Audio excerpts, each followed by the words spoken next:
Okay, practicing some endings, some Ray Charles endings to this great song, Georgia. And I've written out an arrangement.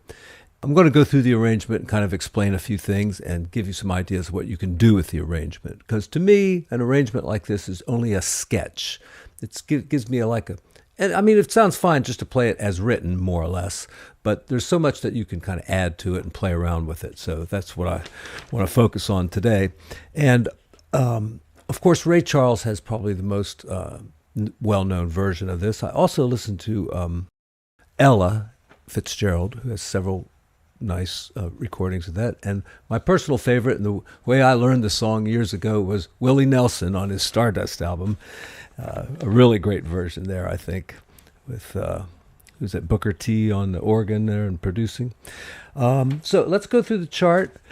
There's a free download of the arrangement. Now, another thing about this arrangement is I really feel it in 12/8 time. I wrote it in 4/4 because 12/8 is hard to read and hard to write, and you can write it in 4/4 time, but what you're implying is that you're going to kind of swing the rhythm and play triplets, 1 and 2 and 3 and 4 and rather than 1, 2, 3, 4, 5, 6, 7, 8, 9, 10, 11, 12. So 1 and 2 and 3 and 4 and 1. See, that's part of a triplet. And a lot of times you'll hear me like anticipating the second chord of a measure, like here, 1, 2, 3, 4, 1, 2, 3, 4, 5, 6. See, I'm on the and of 1 and 2 and 3, 4. See, I'm kind of right before the third beat. 1, 2, and 3, 4.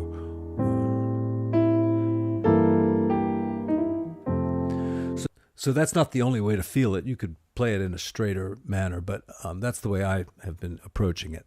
So, see, I have this little thing here, but I've decided I'm not going to do that. I'm going to put that in the last verse.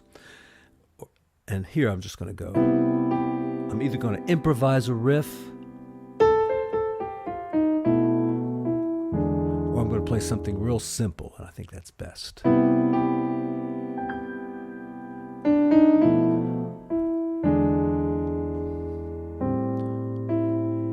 Now, I've tried to be as accurate as I can with the chord symbols. However, here's one that might confuse certain people.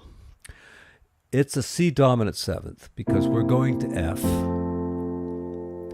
So it makes sense that it would be a C dominant seventh. And if you look, the seventh and the third are there. The third is doubled there. The fifth is also there. What's not there? The C. And you see, if I play a chord with C in it, it'll sound just fine. See, that C goes right to F. Now I'm calling it a 13th chord, which means it's a 7th chord. All right, so we've still got C 7th, but this note up here is the 13. Right, 1, 2, 3, 4, 5, up to 13 there. Same as the 6th. Now I could have called this B flat 9, but I didn't.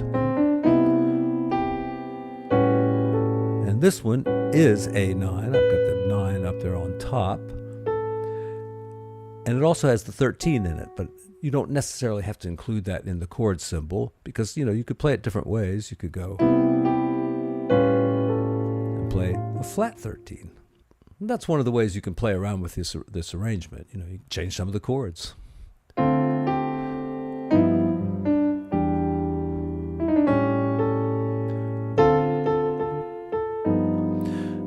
Now, one thing that's kind of cool about this song is it gets past copyright every time because every time somebody does this song, they change the melody. So the YouTube algorithm doesn't know this song very well. And I don't know the melody very well either because I've heard it so many different ways. I don't really know which way is right, if there is a right way. But this is pretty close to the original, I believe, whatever that is. So I put it in the arrangement. But, a lot of people leave that out and do something different.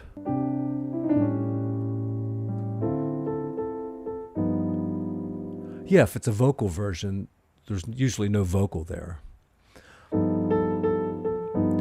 So here's an interesting chord, G plus 7. All right, most of the time when you see that chord, it means an altered chord, which is like usually has like a sharp 9 in it and the flat 13, and that flat 13 is what they're calling the sharp 5, and that's what the plus means. If you have G plus, it just means this. It's a G chord with the 5th moved up. That's what the plus means. All right. When it's a 7th chord, it mostly will turn into a chord that has the sharp 9 or the flat 9. But sometimes it doesn't mean that. It means more like a chord that's built on a whole tone scale, like this. So it would not have a flat 9 or a sharp 9 in it. All right. So you have to be careful when you see this chord, because sometimes it means one thing and sometimes it means something else. In this case, you could kind of go either way. All right, that was like thinking about the altered chord. So I put the sharp 9, the flat 9, and that was part of my improvisation. But if I can also treat it as just a plain augmented chord, so these are, I just used a little bit of the whole tone scale, which is really fun to play because you can just kind of slop around on it. You can find those couple of black keys, and then right in here it's just white keys, so you just kind of do stuff like that. All right, I encourage you to study it a little bit more in depth than that, but anyway. All right, so second time through, put something in there, put one of your own riffs in there. All right, that was just the blues scale, but you can make up lots of good stuff.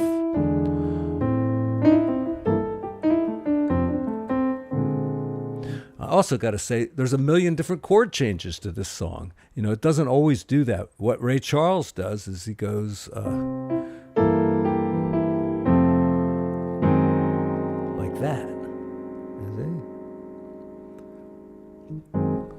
And I do that later in the song. There's no really generally accepted chord progression. There's lots of different ways to kind of get through the song. And right here is one of them where it goes... You can just go to F minor, which is very much the same as going to B flat there. It's almost the same chord. Or you can do it like a diminished chord, coming back up to C this way. And I'm sure there's other ways. All right, second ending.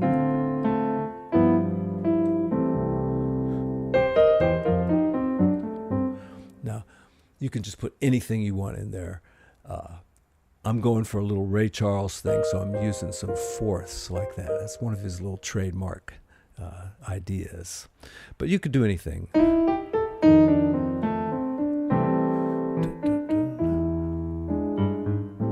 Now right here, this is just like a little chord to set up the harmony there. It's not the melody, so you got to play that one kind of light. And then bring out the melody right there.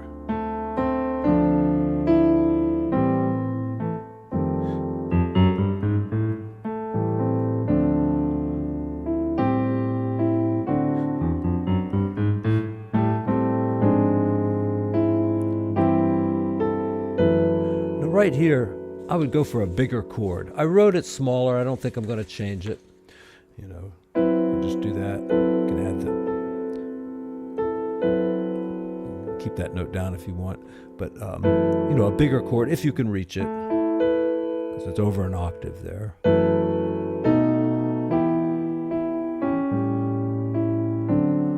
Now, that's the 2 chord, right? We're in the key of C, so that's the 2 chord. But you expect a minor chord there. So I call this like a surprise chord, because here it is as a minor. Just play this line again, and you'll see it sounds fine.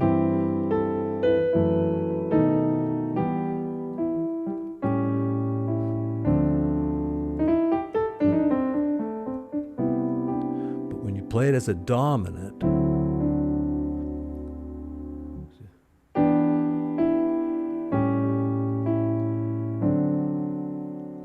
and then go to the G7. Or you could even go to D minor first, right there, and then G7 there. That's what I mean. There's just a million ways that you can change this song around. It's very flexible. And here, that's where I want that chime.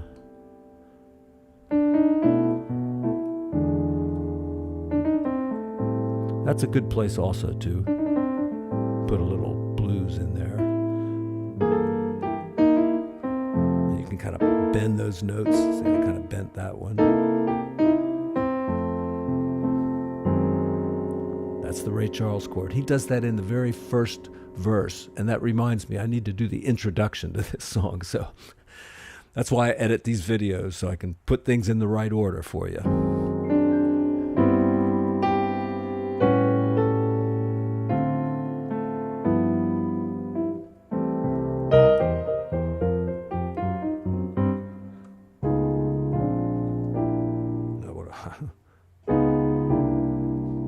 Okay, so this time I just did little ninth chords.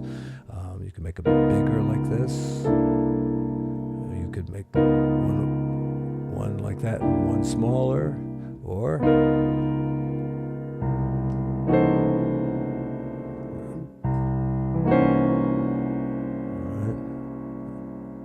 how about that for a wild one? Like that one.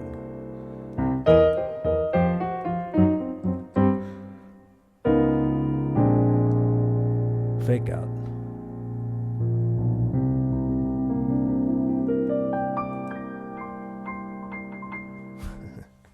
That's it. Charts down in the description. Leave a comment if you're so inclined. Hit the like button, and thank you all very much.